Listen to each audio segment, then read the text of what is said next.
Hello दोस्तों, मैं रौनक हूं। मैं और मेरे दोस्त चेन्नई जा रहे थे।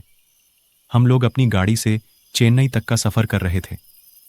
शहर का रास्ता तो हमने बड़े आराम से तय कर लिया था, पर अब हमें हाईवे में जाना था। रात के करीब 10 बज रहे थे और हम सारे दोस्त हाईवे के रास्ते पर निकल गए थे। मैं गाड़ी चला रहा था। मैंने गाड़ी में गाने चला रखे थे।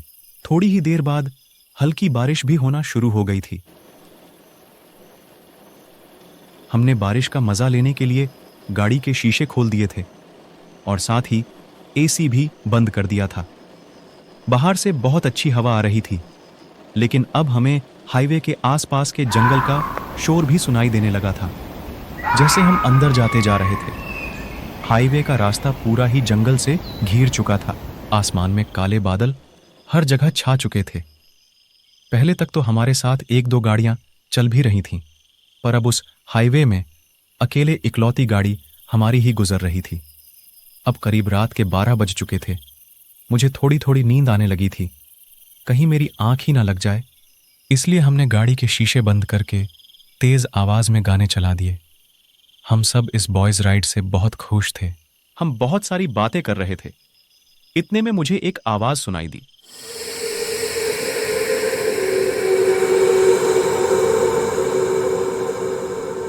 मैंने विजय की साइड देखते हुए उससे आवाज के बारे में पूछा। उसने मुझे बोला, हाँ, मुझे भी लगा कि कोई आवाज आई, पर मैं पक्का नहीं बोल सकता। जब मैंने हिमांशु और रवि से भी यह पूछा, तो उनका भी यही बोलना था कि एक आवाज आई तो थी, पर साफ नहीं सुनाई दी। मैंने गाड़ी रोकी नहीं थी और हम आगे जाते ही जा रहे थे कि तभी एक बार फिर हमको एक आवाज आई।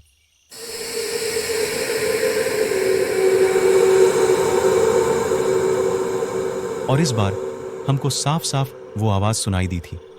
मैंने तुरंत गाड़ी रोक दी। हम चारों ने पीछे देखा तो वहां कोई नहीं था। फिर मैंने गाड़ी का शीशा नीचे करके ठीक से देखा, पर तब भी मुझे वहां कोई नहीं दिखा। इसलिए हम फिर से आगे जाने लगे। अभी भी हमको 20 किलोमीटर का सफर और करना था। पीछे हिमांशु सो चुका था। अब मैं, विजय और रवि बातें कर रहे थे कि तभी अचानक गाड़ी के सामने सफेद साड़ी वाली एक औरत आ गई।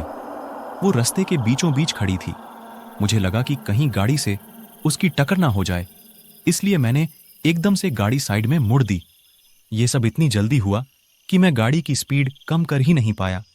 पीछे हिमांशु, जो सो रहा था, उसका सिर बहुत तेज गाड़ी के शीशे में जाके लगा। सब लोग बहुत डर चुके थे। हिमांशु ने तो उठते ही मुझे बोला, भाई, तू यह क्या कर रहा है? मैंने उनको भारी सांसों के साथ बताया कि सामने कोई औरत आ गई थी। तभी मुझे उस औरत का याद आया और मैंने सीधा उस साइड ही देखा।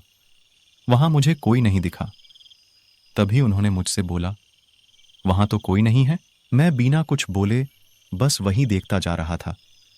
मेरे दिमाग में वही औरत आ रही थी।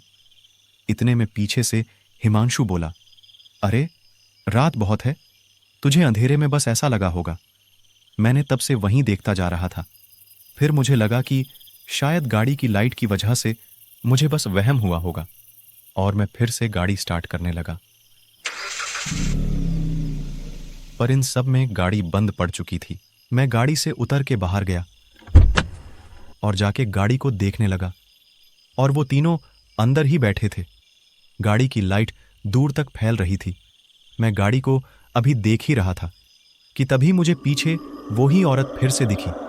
इस बार वो मुझे साफ साफ दिख रही थी। उसकी आंखों की पुतलियां नहीं थीं, पूरी सफेद आंखें थीं। बाल लंबे काले खुले हुए थे और उसके दांत काले और लंबे थे। उसको देख के पता चल रहा था कि वो कोई इंसान तो बिल्कुल भी नहीं है।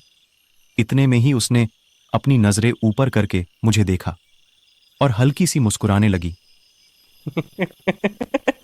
मैं उस समय कुछ बोल ही नहीं पाया। इतने में ही विजय ने अंदर से गाड़ी को एक बार फिर स्टार्ट करने की कोशिश की और इस बार गाड़ी स्टार्ट हो भी गई। उसने मुझे आवाज मार के अंदर आने का बोला, पर मैंने कुछ सुना ही नहीं। फिर उसने गाड़ी का हॉर्न बजाया। मैंने गाड़ी के अंदर देखा तो उसने मुझे अंदर आने का इशारा किया। मैं भागते हुए अंदर जाके बैठ गया और मैंने गाड़ी को बहुत तेज भगाना शुरू कर दिया। मेरे दोस्त ने मुझे गाड़ी आराम से चलाने का बोला, तो मैंने उनको पीछे किसी के होने के बारे में बताया, जो इंसान तो बिल्कुल नहीं है। यह बोलकर हमने गाड़ी के आगे वाले शीशे से पीछे देखा, तो वो गाड़ी के पीछे ही भाग रही थी। हिमांशु ने गर्दन घुमा के पीछे देखा तो वो साफ हम सबको दिख रही थी। मैंने और तेज गाड़ी भगाना शुरू किया। इस समय गाड़ी की स्पीड लंबी थी, पर वो भी इतनी तेज भाग रही थी कि जल्दी ही वो गाड़ी के पीछे से गाड़ी के साइड ही आ गई थी। हम सब की हालत बहुत खराब थी। हम अपने साइड में उसको ही देखते जा रहे थे और वो भी हमको देखकर मुस्कुरा रही थी कि तभी अचानक ही सामने से तेज रोशनी हमारी आंखों में पड़ी।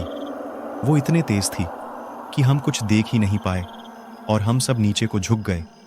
वो रोशनी मुश्किल से 1 मिनट ही वहीं रही होगी और फिर अचानक ही गायब हो गई। मेरी तो बिल्कुल भी हिम्मत नहीं थी ऊपर उठ के देखने की, इसलिए मैंने हिमांशु को देखने को बोला। वो डरते हुए गर्दन उठा के देखने लगा। उसने साइड शीशे में देखा तो वहां कोई नहीं था, पीछे भी कोई नहीं था। उसने एक गहरी सांस लेते हुए हमको बोला, कोई नहीं है। यह सुनते ही हम सबने भी सांस ली और ऊपर को उठ गए। हम लोगों को अभी थोड़ा चैन मिला ही था कि तभी गाड़ी के सामने बोनट में बहुत तेज कूदने की आवाज आई। सामने वो औरत बोनट में खड़ी थी। उसके दोनों पैर उल्टे थे और वो बोनट पर ही उल्टा होकर बैठ गई। विजय ने मुझे जल्दी से गाड़ी स्टार्ट करने का बोला। जैसे ही मैंने गाड़ी शुरू करनी चाहिए, उस औरत ने अपनी मुंडी को पीछे उल्टा मोड़ते हुए हमारी तरफ देखकर गुस्से भरी आवाज निकालनी शुरू कर दी। उसकी आवाज इतनी तेज थी कि शीशे बंद होने के बावजूद गाड़ी के अंदर वो आवाज आ रही थी। उसकी आंखों से मैं इतना डर गया था कि मैं तो तभी गाड़ी रोकना चाहता था, पर बाकी सबने मुझे ऐसे करने से मना किया और रवि का बोलना था कि बस हमको बिना कुछ सोचे गाड़ी भगानी ही चाहिए। हिमांशु और विजय को भी यही ठीक लगा और मैं बस बिना कुछ सोचे गाड़ी को तेज भगाने लगा। वो बोनट से होकर सीधा मेरी विंडशील्ड से टकराई और उसके बाद वो सीधा गाड़ी की छत से टकराई। हमको लगा कि हम लोग बच गए, लेकिन ऐसा नहीं था। वो हमारी छत पर थी। मैंने स्पीड और भी बढ़ा दी ताकि वो पीछे छूट जाए, लेकिन वो हमारी छत पर बैठी थी। उसको कोई असर नहीं हो रहा था। तभी रास्ते के बीच में मुझे एक बहुत बड़ा गड्ढा दिखाई दिया। मैंने उस गड्ढे से गाड़ी को बचाने के लिए हल्की सी गाड़ी राइट में मुड़ दी, लेकिन स्पीड ज्यादा होने के कारण हम पेड़ से टकरा गए। गाड़ी का एक्सीडेंट हो चुका था। हम सबको चोट आ गई थी। गाड़ी से उतर के हम लोग पैदल ही भागने लगे। थोड़ा सा दूर भागने पर हमने देखा कि पास ही में एक मंदिर है और हम भागकर उस मंदिर में चले गए। वो हनुमान जी का मंदिर था। हम मूर्ति के पीछे जाके छुप गए। वहां पर हनुमान चालीसा रखी हुई थी। हम लोग वो पढ़ते पढ़ते ही कब सो गए हमको पता ही नहीं चला। सुबह हमको वहां के पुजारी ने उठाया और हमसे हमारे बारे में पूछा। उनके पूछने पर हमने उन्हें कल रात का हुआ बताया। हमारी बातें सुनकर पुजारी जी ने हमसे पूजा करवाई और कहा कि यह हनुमान जी का मंदिर है, यहां तुम लोग बिल्कुल सुरक्षित हो। उन्होंने हमें हनुमान जी का टीका लगाया और हमको हनुमान चालीसा भी दी। उसके थोड़ी देर बाद हम लोग एक ट्रक ड्राइवर के साथ जैसे तैसे वहां से बाहर निकले। हनुमान जी की कृपा से हम लोग बच पाए। उस दिन के बाद से मैं तो हनुमान जी का बहुत बड़ा भक्त बन चुका हूं और रोज हनुमान चालीसा पढ़ता हूं। हेलो दोस्तों, अगर आप हमारे चैनल से नए जुड़े हैं तो हमारे चैनल भूतोपीडिया को जरूर सब्सक्राइब करें